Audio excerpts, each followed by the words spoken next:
중심을 보느니라.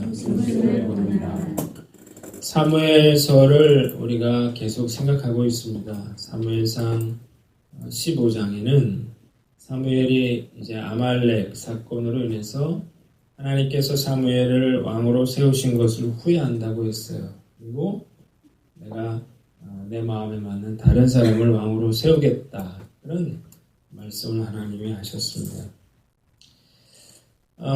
이로 인해서 이제 슬퍼하던 사무엘에게 하나님이 나타나셨어요. 1절을 보니까 내가 이미 사울을 버려 이스라엘 왕이 되지 못하게 하였거늘 내가 그를 위하여 언제까지 슬퍼하겠느냐. 너는 뿔에 기름을 채워가지고 가라. 내가 너를 베들레헴 사람 이새에게로 보내리니 이는 내가 그의 아들 중에서 한 왕을 보았느니라. 하나님은 슬픔에 빠진 이 사무엘을 위로하시면서 새로운 미션을 주십니다. 그거는 베들레헴에 사는 이새라고 하는 그런 사람의 아들 중에서 이제 한 사람을 왕으로 세워라 라고 하는 것이었습니다. 그런데 이건 사실 사무엘에게 있어서 굉장히 위험한 일이었어요. 이 다른 사람을 왕으로 세운다고 하는 것, 기름을 붓는다고 하는 게 알려지면 사무엘은 목숨을 잃을 수도 있었습니다.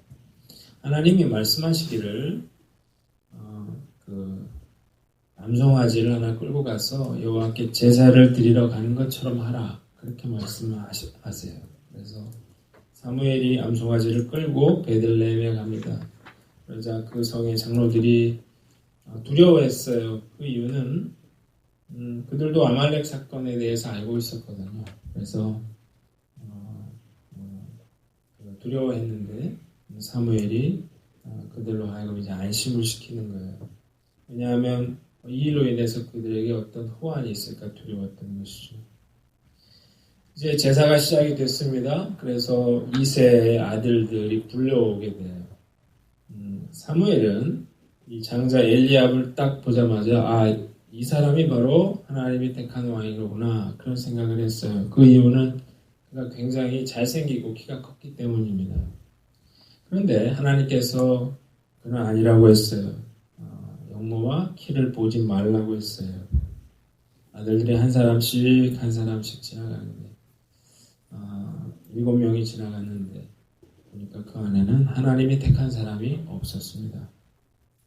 사무엘이 이새에게 너희 집에 또 다른 아들이 없느냐 물었어요. 그러자 이새가 이야기하기를 막내 아들이 하나 있는데 그 아들은 지금 양을 치고 있다 그렇게 얘기를 해요. 그러자 사무엘이 내가 그 아들이 오기 전까지는 내가 식사를 하지 않겠다 그렇게 얘기를 해요. 그래서 이제 막내 아들을 이제 수소문해서 급히 데리고 들어오게 됩니다. 얼굴이 붉고 아름다웠다고 했는데 하나님께서 사무엘에게 말씀하시기를 그가 바로 내가 택한 왕이라고 말씀하세요.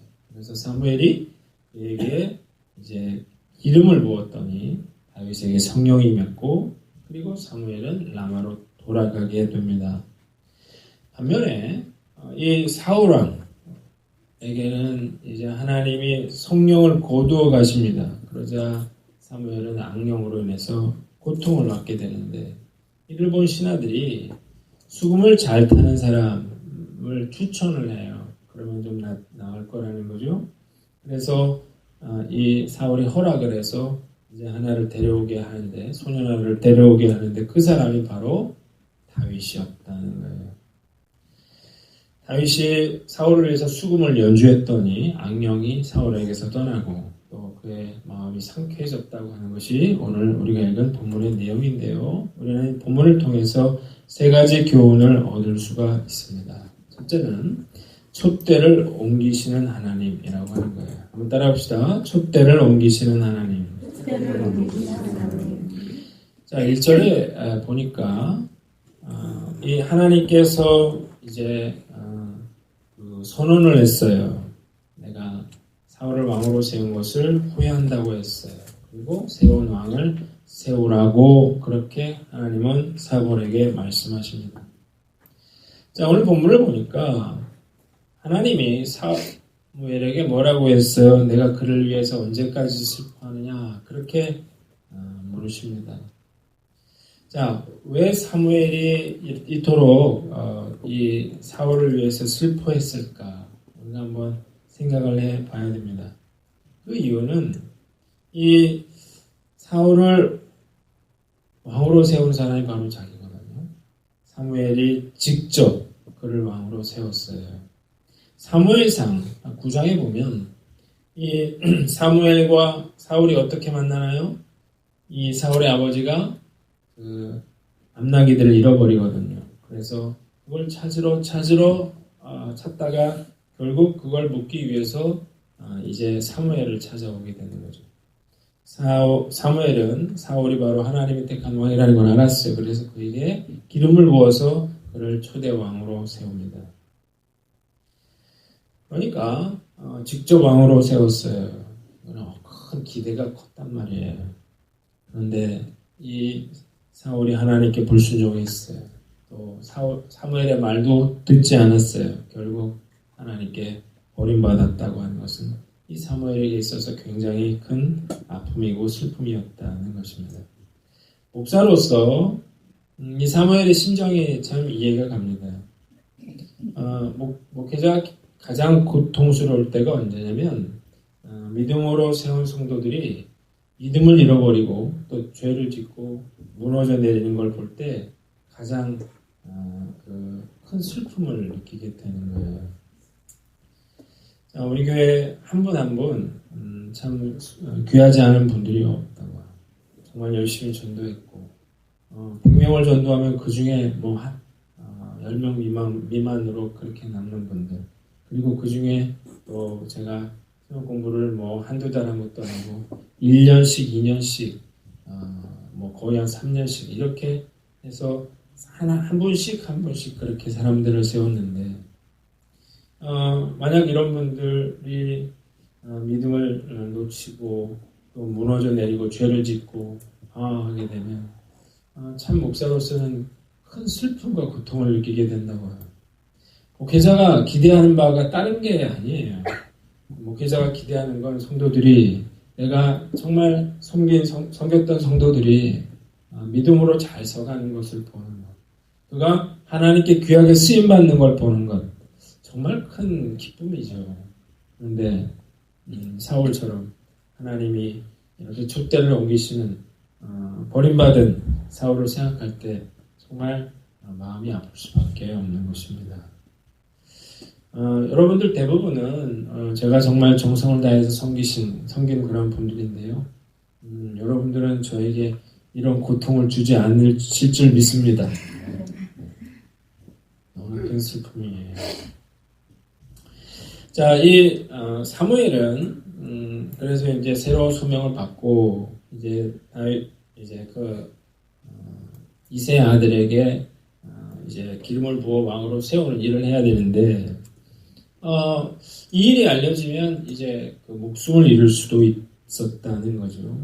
자, 이 사울은 이전의 사울이 아니에요. 그 사무엘이 기름 부어 세웠던 그런 사울이 아니고 이제는 말 한마디로 그 누구라도 죽일 수 있는 그런 왕이었단 말이죠. 만약에 다른 사람을 왕으로 사무엘이 세웠다는 소식이 알려지면 사무엘도 죽고 또 기름 부은 자도 죽임을 당할 수 있는 그런 상황이었습니다. 북한의 김정은을 보면 김정일 사후에 이제 굉장히 위기가 없거든요. 이럴 때 누가 그를 후계자로 만들었는가? 국무부 장성택이라고 하는 사람이 후견이 되어서 그를 이제 권력 승계를 잘 할 수 있도록 도와줬는데, 그러나 이 김정은이 권력을 움켜쥐자 무자비하게 이 국무부를 숙청하고 살해하는 걸 보면 참 권력이라고 하는 것이 그때나 지금이나 참 위험한 것이구나 하는 생각을 하게 됩니다.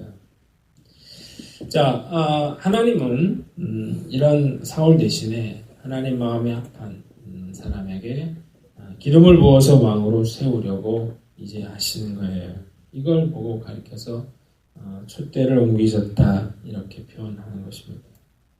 하나님은 하나님의 뜻대로 행하지 않는 사람, 그 행하지 않는 그런 가정, 또 하나님 뜻대로 행하지 않는 교회, 하나님 뜻대로 행하지 않는 나라의 촛대를 옮기신다는 사실을 우리는 알아야 됩니다. 촛대를 옮긴다라고 하는 말의 의미는 이런 거예요. 하나님이 사울에게 주셨던 그 사명을 빼앗아서 다른 사람에게 주시는 것입니다. 자, 하나님께서 주셨던 은혜와 축복을 빼앗아서 다른 사람에게 주시겠다고 하는 것을 말하는 거예요. 이 사울은 하나님이 촛대를 옮기실 수 있다는 생각을 하지 못했습니다. 자기가 불순종하더라도 계속해서 하나님이 그와 함께 하시고 그를 사용하시고 그를 축복해 주실 거라고 생각했어요. 많은 성도들이 사울처럼 이런 착각에 빠져 있는 것 같아요. 불순종하면서도 하나님이 계속 나를 사용하시고 또 나를 축복해 주실 것이라고 생각하는데요. 계속해서 불순종하면 하나님이 결국 이 촛대를 옮기실 수 있다는 사실을 알아야 됩니다. 요한계시록 2장에서 예수님은 처음 사랑을 잃어버린 에베소 교회 성도들에게 내가 촛대를 옮기겠다 그렇게 강력하게 경고하십니다.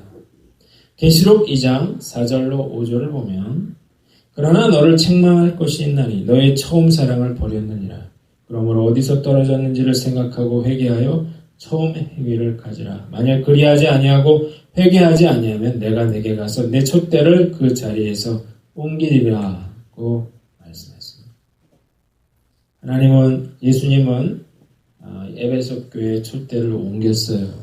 그래서 결국 에베소 교회는 폐허가 됐습니다.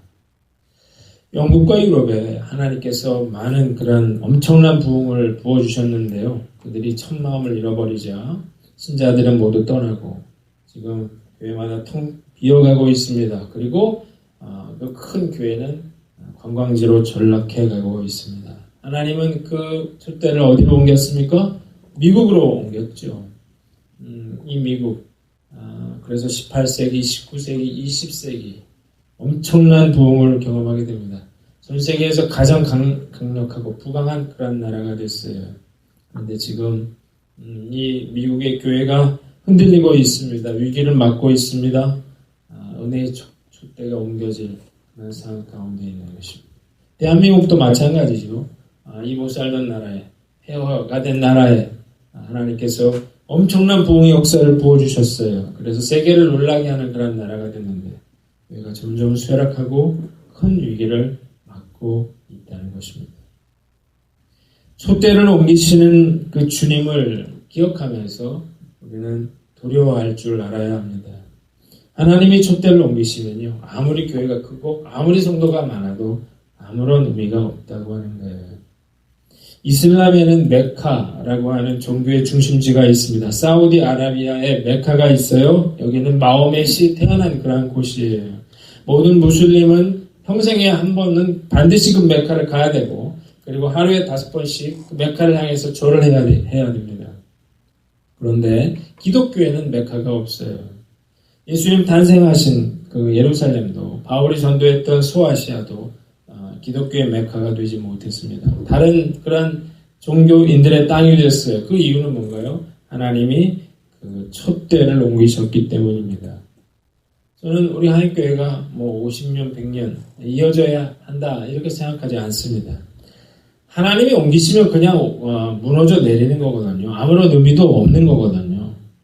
에베소 교회가 첫사랑을 잃었을 때 예수님이 그 촛대를 옮기신 것처럼 하나님의 마음에 합당하지 않는 한 가정, 교회, 나라든 그 촛대는 옮겨질 것이라 하는 것입니다. 자, 나는 어떤가요? 스스로를 돌아보는 거죠. 내가 신앙생활 해 오면서 내가 갈수록 요령만 늘고 직분만 낮고 내가 형식적인 신앙생활에 익숙해져 가고 있지는 않는가요? 내가 순수한 열정, 뜨거웠던 첫마음에서 나는 얼마나 멀어졌는가요? 내가 영적으로 게을러진 것은 무엇인가요? 요한계시록 2장 5절에 뭐라고 했어요? 그러므로 어디서 떨어졌는지를 생각하고 회개하여 처음 행위를 가져라. 만약 그리하지 아니하고 회개하지 아니하면 내가 가서 내 촛대를 그 자리에 옮기리라고 그렇게 말씀하셨습니다. 하나님이 촛대를 넘기시면 불행한 인생이 됩니다. 헛된 인생을 살게 됩니다. 우리가 이것이 중요하다라고 하는 사실을 깨닫고 하나님의 촛대가 옮겨가지 않도록 우리가 처음 믿음, 처음 그런 사랑과 처음 열정을 회복하시는 저와 여러분들 되시기를 주님의 이름으로 축원합니다. 두 번째는 하나님은 우리의 외모가 아니라 중심을 보신다는 것입니다. 한번 따라합시다. 외모가 아니라 중심을 보시는 하나님. 7절을 볼까요? 엘리압을 보고 그가 하나님의 택한 왕이라고 생각했지만 하나님 뭐라고 했어요? 그의 용모와 키를 보지 말아라. 이미 내가 그를 보냈노라. 내가 보는 것은 사람과 같지 아니하니 사람은 외모를 보거니와 나 여호와는 중심을 보느니라 하시더라고 했습니다. 하나님은 우리 마음의 중심을 보십니다. 마음의 중심이 어딘가요? 이걸 우리가 번역을 해보면 레바브라고 하는 단어인데 이건 사람의 심장을 가리킵니다. 이스라엘 사람들은 이 시대 사람들은 어떤 생각이라든지 또 그런 지식이라든지 이런 것들이 심장에서 나온다고 생각했어요. 자, 하나님은 뭘 보세요? 우리의 심장, 우리의 생각과 마음을 보시는 분이라는 것입니다. 여러분, 사람은 얼마든지 속일 수 있습니다. 목사도 속일 수 있고요. 또 남편도 속일 수 있고요. 부인도 속일 수 있고요. 자식도 속일 수 있습니다. 사업이나 직장에서도 얼마든지 사람들을 속일 수 있습니다. 그러나 하나님은 속지 않으신다는 것입니다. 우리가 겉으로는 신앙생활 잘하는 것처럼 보여도 실제로는 아닐 수 있는 거예요. 사울을 보세요. 신앙생활을 안 한 건 아니었어요. 그러나 자기 멋대로 하다가 지금 이런 결과를 초래했는데 자기 중심적인 신앙, 이건 올바른 신앙이라고 볼 수 없는 것입니다. 요즘 새벽마다 사복음서를 우리가 묵상을 하고 있는데요. 예수님께서 유대 종교 지도자들을 강력하게 책망하시는 걸 보면서 참 겉모습이 아니라 속모습이 중요하구나, 마음의 중심이 중요하구나, 그런 생각을 해봅니다. 여러분, 온 세상이 CCTV나 그런 카메라로 녹화되고 있다는 사실을 아셔야 돼요. 저는 이 동네를 걸어가면서 문득 두려운 마음이 생기더라고요. CCTV에 내 모든 그런 행동이 다 찍히고 있고, 그리고 서 있는 차마다 다 나를 녹화를 뜨고 있다는 사실을 생각하게 됐거든요. 함부로 행동하다가는 큰 망신을 당할 수 있겠다, 그런 생각을 해봅니다. 하나님이 이 시간 여러분들의 마음의 중심을 들여다보신다면 과연 어떨까요? 사람들은 자신의 외모를 꾸미는데 많은 시간을 투자합니다. 정성을 쏟아요. 그 이유는 사람들이 겉모습을 보고 판단하기 때문인데요. 겉모습보다 내 마음의 중심이 훨씬 중요합니다. 자, 우리가 겉모습을 잘 꾸미는 것만큼 우리의 이 마음의 중심을 잘 관리하는 건 굉장히 중요한 거예요. 우리 마음 가운데 여러분들이 의도적으로 선한 생각을 하려고 여러분들이 애쓰시기를 바랍니다. 여러분들 내가 정직하게 그렇게 살아가려고 여러분들이 노력하시기 바랍니다. 마음 중심을 보시는 하나님이 왕으로 찾아낸 사람은 바로 다윗이었습니다. 뭘 알 수 있나요? 하나님은 이런 사람을 찾고 있다는 거예요. 마음 중심을 보시고 하나님 마음에 합한 사람을 찾고 있다는 사실을 우리가 알게 돼요. 사람들은 자기가 쓰임받지 못하는 것에 대해서 불평을 하고 또 원망을 해요. 그러면서 어떻게 해요? 쓰임받기 위해서 준비하는 일을 소홀히 하는 거죠.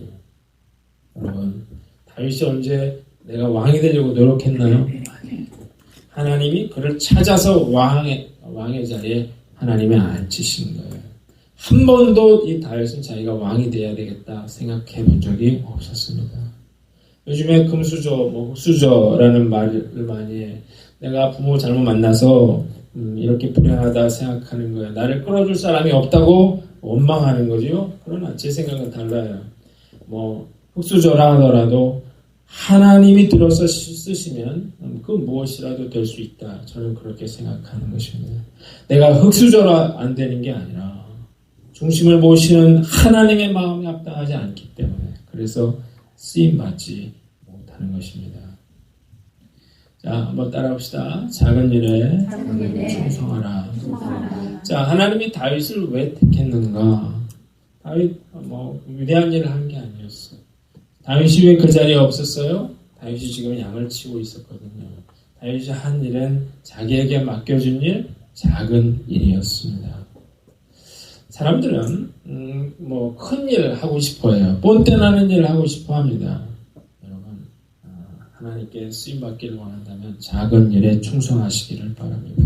무슨 일이냐가 중요한 게 아니라 어떻게 그 일을 하느냐, 그게 중요한 것입니다. 저는 예전부터 작은 일이 중요하다는 사실을 저는 잘 알고 있었어요. 경험이 있어서 그런데요.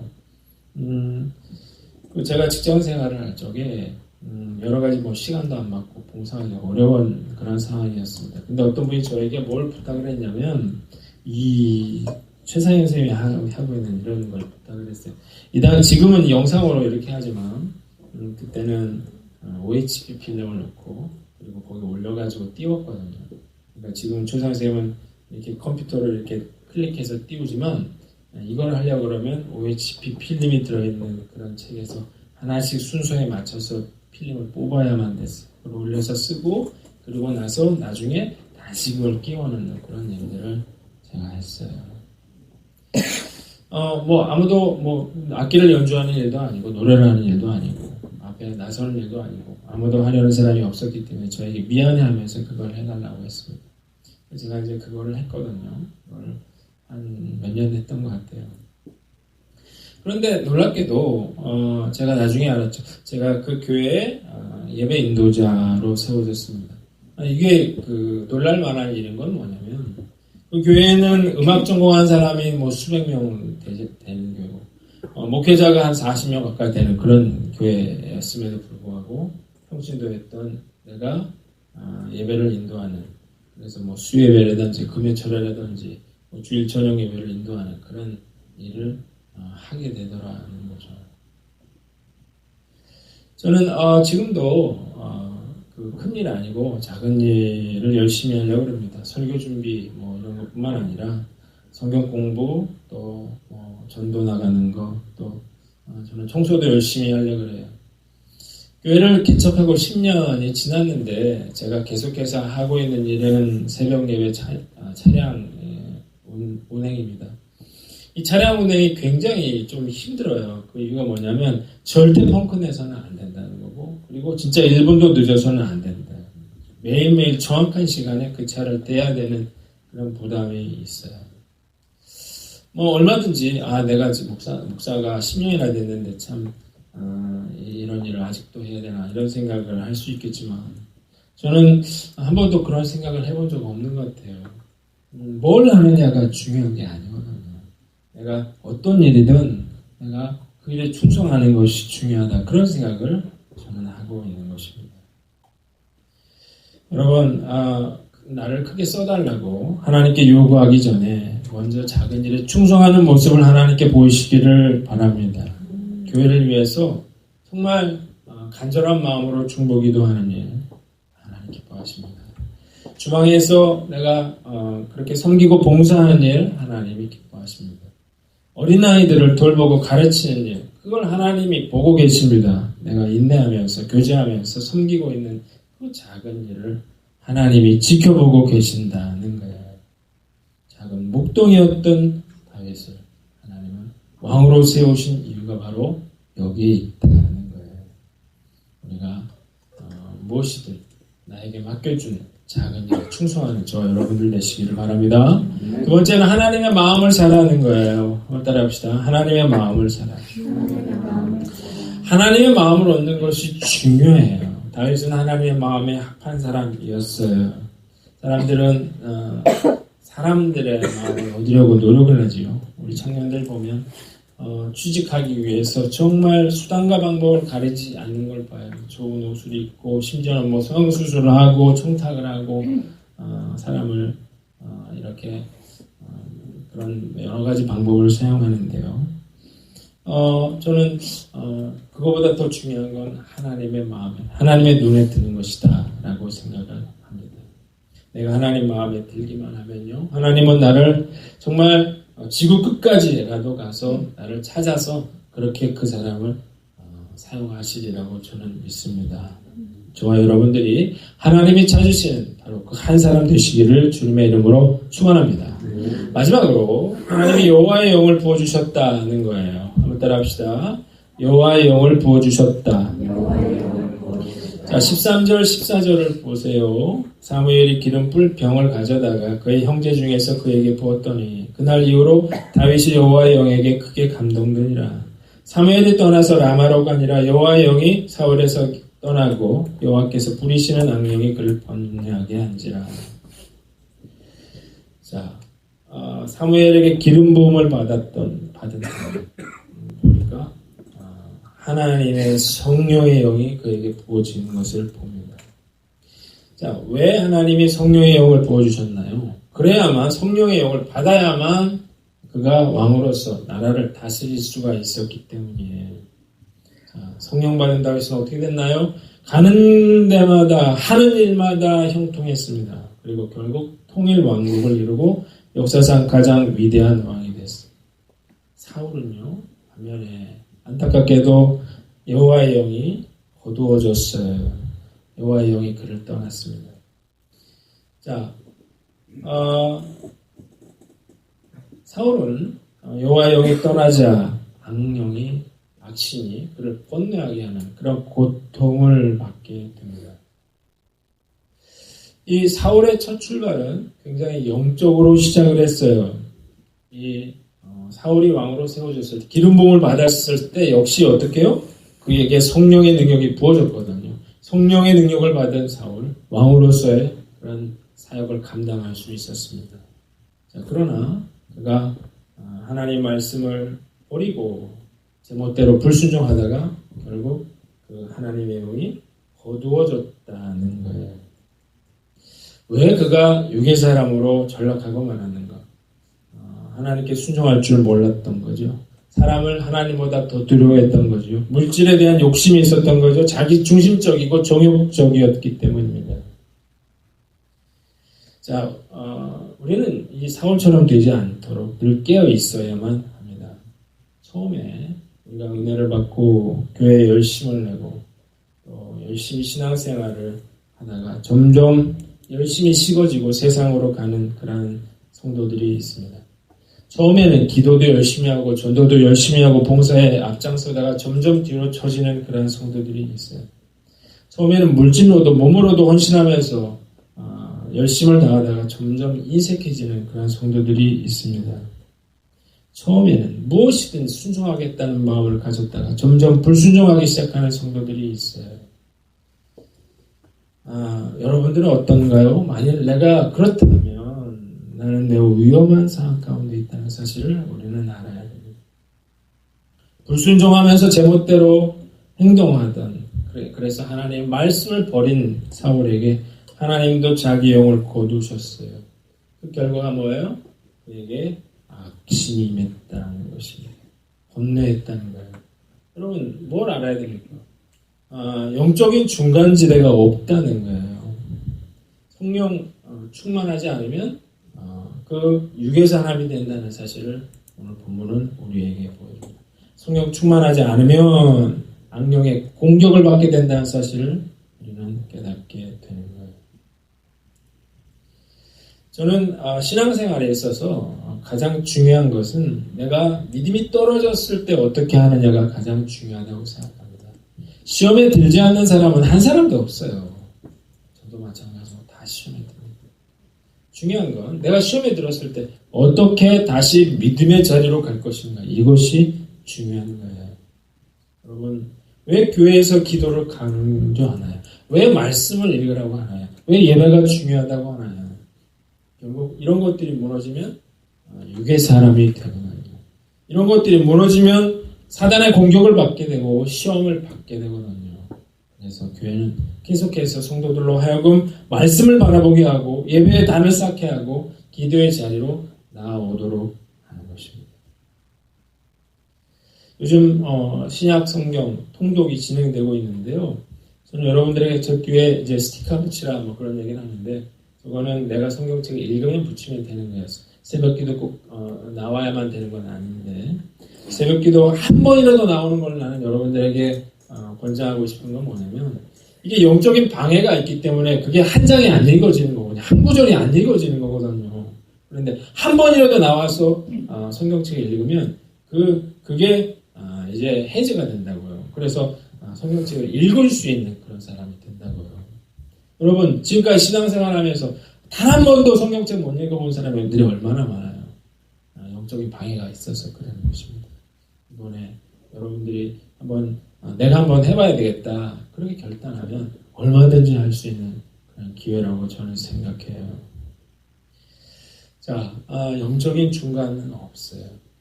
이만하면 되겠지? 아니에요. 성령 충만하지 않으면 반대로 육의 사람이 되는 거예요. 육의 것을 쫓게 되고, 그리고 사단의 공격과 시험과 유혹을 받게 되는 것입니다. 어떻게 하면 내가 성령 충만할 수 있을까를 여러분들이 고민하면서 우리가 늘 믿음의 자리로 나아감으로 성령 충만한 저와 여러분들 되시기를 주님의 이름으로 축원합니다. 말씀 마치겠습니다. 오늘 우리가 하나님께서 촛대를 옮기신 이 사건을 보면서 뭘 느끼나요? 우리가 첫사랑을 회복함으로 촛대가 옮겨지지 않도록 늘 깨어있는 저와 여러분들 되시기를 바랍니다. 하나님은 외모가 아니라 마음 중심을 보신다고요. 우리가 하나님 앞에서 정말 정직하게 사시기를 바랍니다. 하나님은 성령의 능력을 부어주시는 분이에요. 영적인 중간지대가 없다라고 하는 사실을 깨닫고 늘 성령 충만의 은혜를 구하시기를 주님의 이름으로 축원합니다.